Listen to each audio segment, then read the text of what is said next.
Coconut dosa তৈরি করে নিয়েছি, তার সঙ্গে তৈরি করে নিয়েছি স্পেশাল চাটনি। চাটনিটা দেখুন বন্ধুরা কতটা সুন্দর হয়েছে, আর ধোসাগুলো দেখুন কতটা জালিদার হয়েছে। এক ফোঁটাও কিন্তু ধোসাগুলো তৈরি করার সময় আমি তেল ব্যবহার করিনি, বিনা তেলেই ধোসাগুলো তৈরি করে নিয়েছি। দেখুন কতটা জালিদার হয়েছে ধোসাগুলো। নমস্কার বন্ধুরা, সুমিত্রা কিচেন অ্যান্ড ব্লগে সবাইকে স্বাগত জানিয়ে প্রতিদিনের মতো আজকেও আপনাদের সামনে হাজির হলাম নতুন একটা রেসিপি নিয়ে।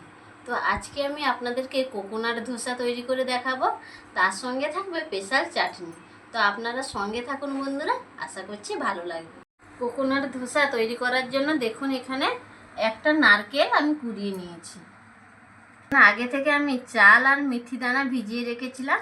আমি এক বাটি চাল আর 1 চামচ মেথি দানা ভালো করে ধুয়ে নিয়ে আমি 4 ঘন্টা ভিজিয়ে রেখেছিলাম।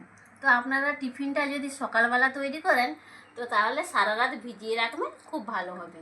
1 বাটি চালের জন্য আমি এখানে নিয়েছি বাটিতে 1 বাটি চিড়ে। তো এই চিড়েটা আমি একটা পাত্রের মধ্যে ঢেলে নিচ্ছি। এই চিড়েগুলো এখন ভালো করে ধুয়ে নিয়ে আপনাদের সামনে ফিরে আসছি।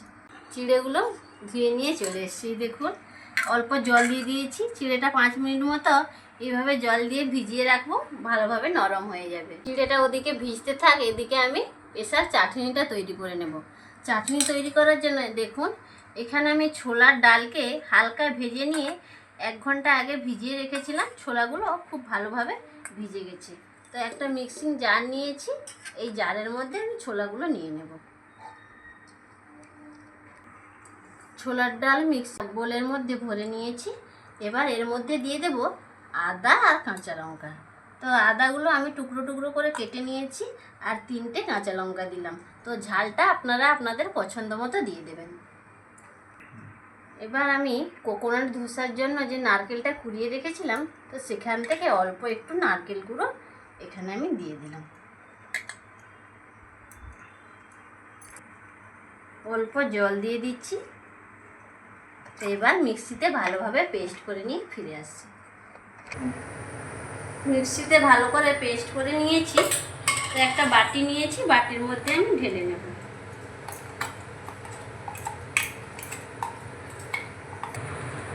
বাটির মধ্যে আমি পুরোটা ঢেলে নিয়েছি। তো এর মধ্যে দিয়ে দেবো এবার পরিমাণ মতো লবণ। পরিমাণ মতো লবণটা আমি দিয়ে দিচ্ছি। তো ভালো করে মিশিয়ে নেব। লবণ দিয়ে ভালো করে মিশিয়ে নিয়েছি। তো এবার চাটনিতে দেওয়ার জন্য আমি তড়কাটা রেডি করে নেব। তড়কাটা তৈরি করার জন্য কড়াই বসিয়ে দিয়েছি। কড়াইতে দিয়েছি সাদা তেল। তেলটা গরম করে নিয়েছি। দিয়ে দেব 1 চামচ কালো সরষে।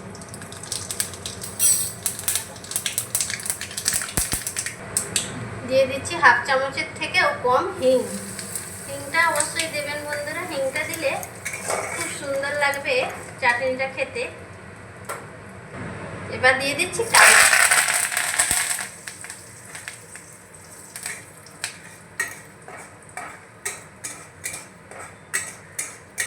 দিয়ে দিচ্ছি একটা শুকনো লঙ্কা।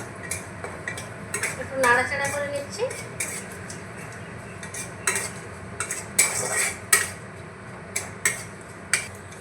তড়কা একেবারে রেডি হয়ে গিয়েছে। তো এবার আমি নামিয়ে নেব। একটা হাতা নিয়েছি, হাতার সাহায্যে দিয়ে দেব।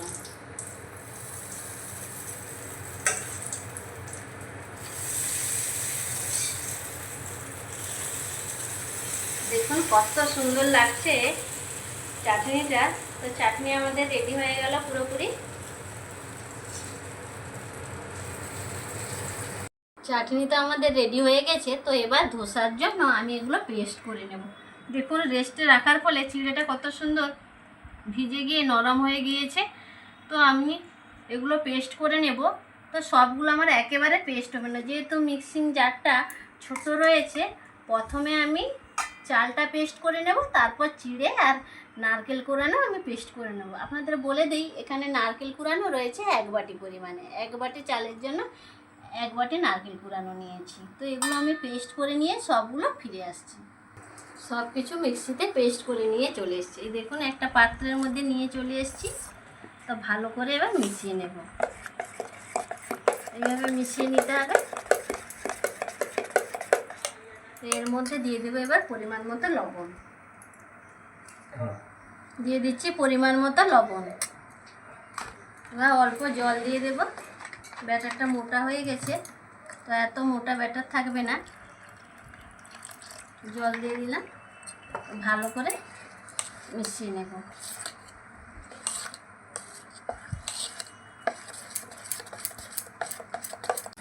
জল দিয়ে ভালো করে মিশিয়ে নিয়েছি।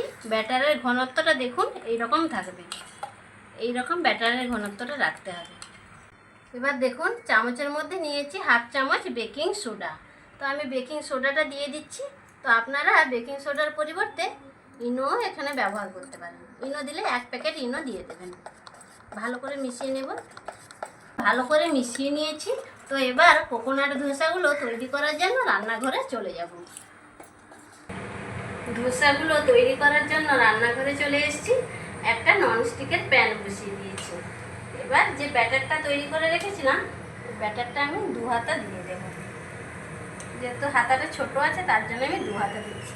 তো এইভাবে একটু ঘুরিয়ে নেব।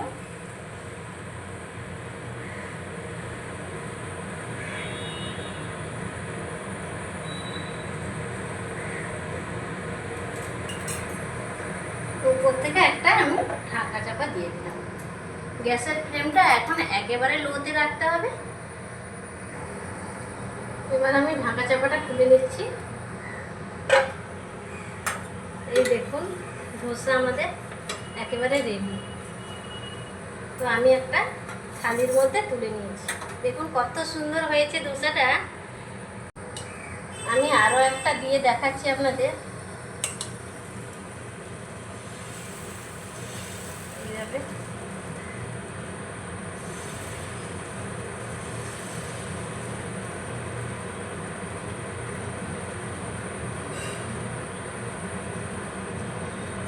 দেখুন গোল করে নিলাম।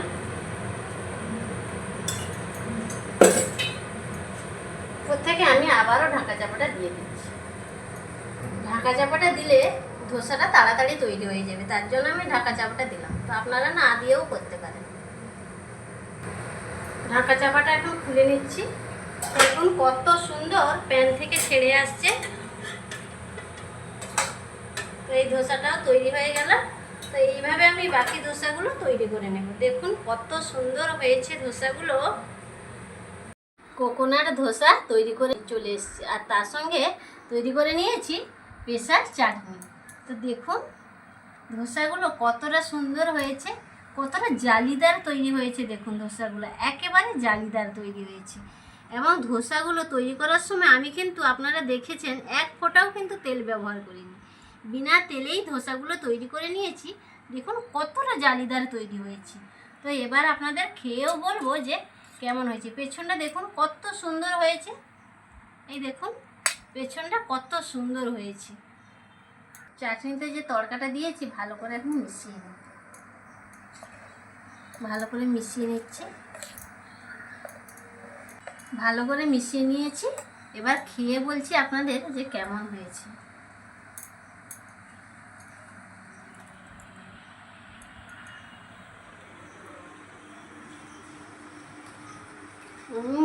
দারুণ লাগছে বন্ধুরা। আজকে সারাদিন তো বৃষ্টি হচ্ছে ঝিমিঝিমি। এইরকম বর্ষা ওয়েদারে যদি এইরকম নারকেল দিয়ে ধোসা তৈরি থাকে আমাদের হাতের কাছে, আর কিছুই লাগবে না। দারুণ লাগছে বৃষ্টি বৃষ্টি ওয়েদারে। আর ধোসার এই যে স্পেশাল চাটনি অসাধারণ লাগছে খেতে বন্ধুরা। তো না বানিয়ে খেলে আপনারা বুঝতেই পারবেন না যে কতটা সুন্দর লাগছে। তো অবশ্যই আপনারা এই কোকোনাট ধোসা বাড়িতে একবার ট্রাই করবেন। দুর্দান্ত টেস্ট হয় বলছি, আবারও বলছি বন্ধুরা একবার ট্রাই করবেন বাড়িতে। এবং ট্রাই করার পর আমাকে কমেন্ট বক্সে কমেন্ট করে জানাবেন যে আপনাদের কেমন লাগলো। সত্যি বলছি বন্ধুরা অসাধারণ খেতে হয়েছে। পুরো জমে যাবে বর্ষা ওয়েদারে এরকম যদি কোকোনাট ধোসা থাকে, পুরো জমে যাবে। তো অবশ্যই আপনারা রেসিপিটা বাড়িতে ট্রাই করবেন। কেমন লাগলো আমাকে কমেন্ট বক্সে কমেন্ট করে জানাবেন। ভালো লাগলে লাইক শেয়ার সাবস্ক্রাইব করে আপনারা আমার পাশে থাকবেন। যে সকল বন্ধুরা চ্যানেলটিকে সাবস্ক্রাইব করে পাশে রয়েছে তাদের অসংখ্য অসংখ্য ধন্যবাদ জানাই। যারা এখনও সাবস্ক্রাইব করেননি বা আজ প্রথম রেসিপি দেখছেন তাদের কাছে অনুরোধ রইল প্লিজ বন্ধুরা চ্যানেলটিকে সাবস্ক্রাইব করে পাশের অল নোটিফিকেশানটা অন করে রাখবেন, যাতে আমি নিত্য নতুন রেসিপি বা ভিডিও যাই আপলোড করি না কেন সবার প্রথমে আপনারা নোটিফিকেশানটা পেয়ে যাবেন। এবং লাইক দিয়ে ঝটপট রেসিপি বা ভিডিও যাই ছাড়ি না কেন আপনারা দেখে নিতে পারবেন। তো আজ বন্ধুরা ভিডিওটা এইখানে শেষ করছি। সবাই সুস্থ থাকুন, ভালো থাকুন। অন্যদিন অন্য কোনো রেসিপি বা ভিডিও নিয়ে আবারও আপনাদের সামনে হাজির হব। নমস্কার।